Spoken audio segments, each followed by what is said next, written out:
Hi, good morning. Welcome to, well, good afternoon, I suppose, really. Welcome to the Old Geezer Show on Tuesday, the 17th of January 2023. Got a new show for you today with a lot of new interesting comment. The most immediate bit of news is, I don't know if you're listening to this man, Ken Bruce, who was on Radio 2 earlier this morning, and he was talking about retiring from BBC Radio 2, but he's actually said he's leaving and he's going to do something else. Now, Ken Bruce is actually 70 years old, 6 years younger than me, for goodness sake, and he is quitting anyway and going to do something else starting in March. It will be interesting to see what happens. Primarily, from my point of view, I have to say to you, primarily, one of the issues with Ken, I think, from my point of view, is that he has been on there so long, and the BBC tend to stick with their presenters for, I think, an incredibly long time. And I find it a bit kind of OTT. I don't know what you think. Tell me what you think. Do you like Ken? Do you want him to continue forever and a day on the mighty BBC? Personally, as I say, I don't. I'm glad he's going. I think it would do with a new refresh. And the same thing applies to most of their presenters, actually. Jeremy Vine seems to have a permanent niche on Radio 2, as does as does the lovely Alex Jones on The One Show on BBC One TV. I think they have too long a lifespan and maybe they need a change. Tell me what you think. I would love to know what you think. Okay, let's now move on and get into the content that we had planned for this show. And the first thing I want to talk about is this man, and this is the lovely Sir Keir Starmer, leader of the Labour Party, and he's now talking about the NHS. And what's he talking about with the NHS? He is talking about the Labour Party wanting to, I don't know what you say, review and reform the NHS. I'm not very convinced about this kind of thing unless they give more details. I do think the Labour Party need to get into power effectively to kind of kill off some of this ongoing tosh that we're getting from the mighty Tories who've just been in the seat too long. But what are Labour talking about doing? I would love to know what they're talking about doing, if only they would say so. Well, we need to do this and we need to do that. And I think we would like to see a change in the way the NHS is run, but we need to see it done properly and done effectively over a reasonable period of time. There you go. What else have we got? Well, I've got something that's interesting. I'm quite keen on looking at some of the groups and organisations that work to help and improve the lives of old people or older people. And the Centre for Ageing Better is an organisation that I found really quite interesting. This is something that they do. They actually publish some interesting information that you don't really see anywhere else. This is one that caught my eye, but the one I want to talk about really is this one. The proportion of older people who use the internet regularly has grown rapidly, but there are still over 3 million people aged 55 and over who have never used the internet. And I want to go on to this in another way.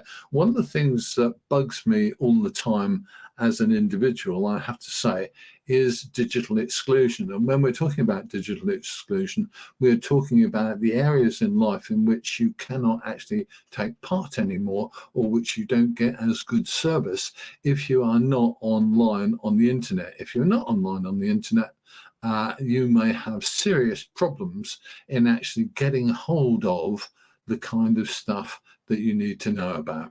What are we talking about? Well, we're talking about banking. We're talking about communication with local authorities.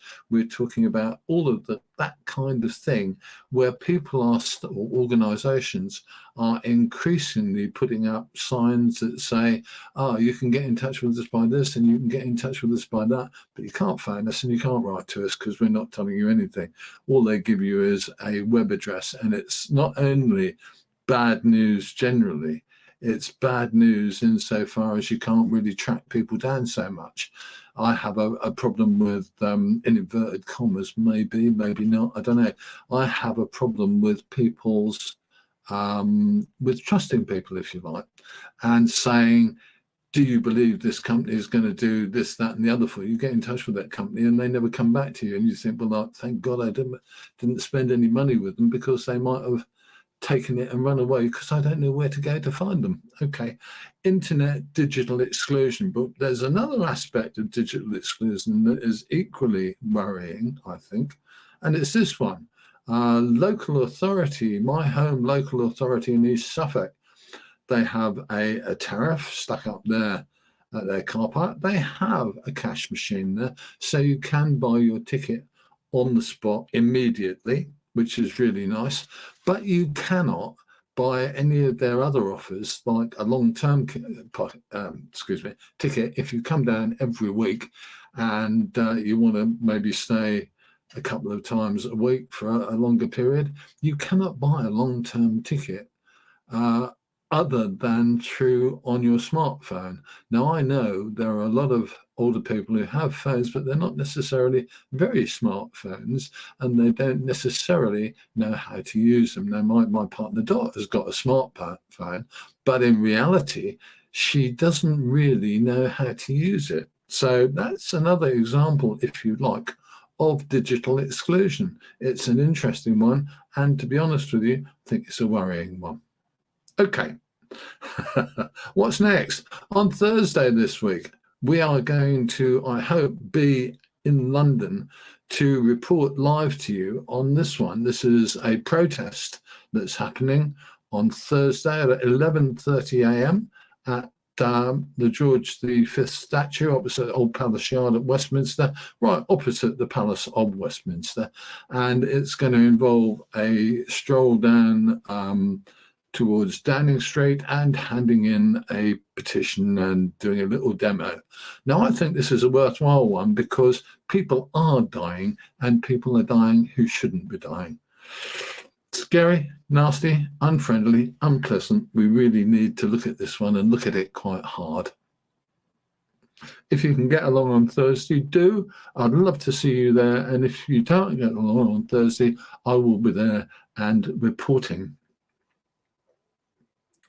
Okay, that kind of takes us to most of the places we wanted to go. We've been and looked at digital exclusion. We've had a look at Ken retiring. My goodness, how good is that?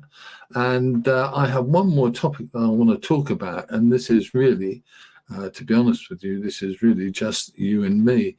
And the topic to talk about is what actually inflation is doing. Now, the triple lock operated by the government has given us a 10% increase going forward into this year, this April. We get a 10% increase in our pensions. That's all great and wonderful. But one of the things that came up in an article I read a couple of days ago was this, and it is that, my goodness me, am I offline? No, I'm not. Yes, I am. One of the things that came up last week, I read an article which I lost and cannot find again, but it says that when you take a different viewpoint on how the inflation is affecting people, old age pensioners, many of whom own their own houses, are actually not being affected quite in the same way as other members of the population. What they're talking about here is OAPs being hit by their two biggest costs, which is their energy and their food and drink, going up more than other things. And what was said in this article is that effectively the general rate of inflation at the moment is somewhere about 10 or 12%, maybe a bit more. But if you just take food and drink and energy, then that level is much higher. We are talking about, ready for this one, 20%. So double what the rise in pensions is going to be is actually been taken in two of the pensioners' prime problems, 20% possibly, maybe less, who knows, of inflation and that's on food and drink and energy. Think about that one. Are we getting a fair deal on 10%? I personally don't think we are. I think in reality, this increase via the triple lock is still going to result in pensioners being more hard up as we go along, regardless of the rise in pension. They're still going to be more hard up than we ever were. Okay, I'm Chris. This is the Old Geezers Show. It's been a bit of a jumble today because I started late, and once you start late, it all goes wrong, doesn't it? But never mind, stick with us, keep in touch, and we'll see where we go next. I'm Chris, this is the Old Geezers Show, and it is Tuesday. I'll see you soon. Take care of yourselves. Mind how you go, and don't get into any trouble.